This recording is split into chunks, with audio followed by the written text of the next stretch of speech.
पाय उलटे, विलक्षण चेहरा, भडक गुलाबी साडी, पायात छुमछुमत पैंजण आणि ही पिशाच्च योनीतील बाई होती थेट बाळूमामांच्या तळावर. म्हणूनच म्हणतात मामांची आज्ञा माणसाने मुकाट्याने पाळावी.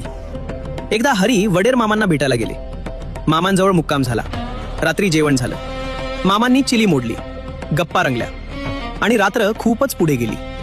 झोपायची वेळ आली. तेव्हा मामा हरी वडेरांना म्हणाले, हरी, आज तू माझ्या तंबूत माझ्या कॉट शेजारी झोप हं.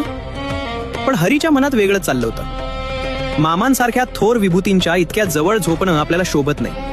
हरी म्हणाले, मामा, तुमच्या तंबू समोर झोपतो पण आत नाही. क्षणभर मामा शांत राहिले आणि मग फक्त एवढंच म्हणाले, बाहेरच झोपणार म्हणतोस तर झोप. मध्यरात्र उलटली आणि पहाटे साधारण 3च्या सुमाराला हरी वडेरांची अचानक झोप मोडली.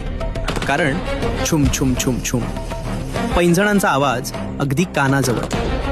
त्यांनी डोळे उघडले आणि जे पाहिलं त्यामुळे भीतीने अंगातून घाम फुटला. एक बाई, भडक गुलाबी साडी, नर्तिकेसारखी चाल, पण तिची पावले उलटी होती. ही बाई कोण होती? त्या बाईने तळावर काय केले? आणि मामा हरीला आज झोपायला का सांगत होते? पार्ट 2 उद्या नक्की पहा, कारण पुढे जे घडलं ते अंगावर शहारे आणणार आहे. पार्ट 2 पाहण्यासाठी आजच चॅनल सबस्क्राईब करा.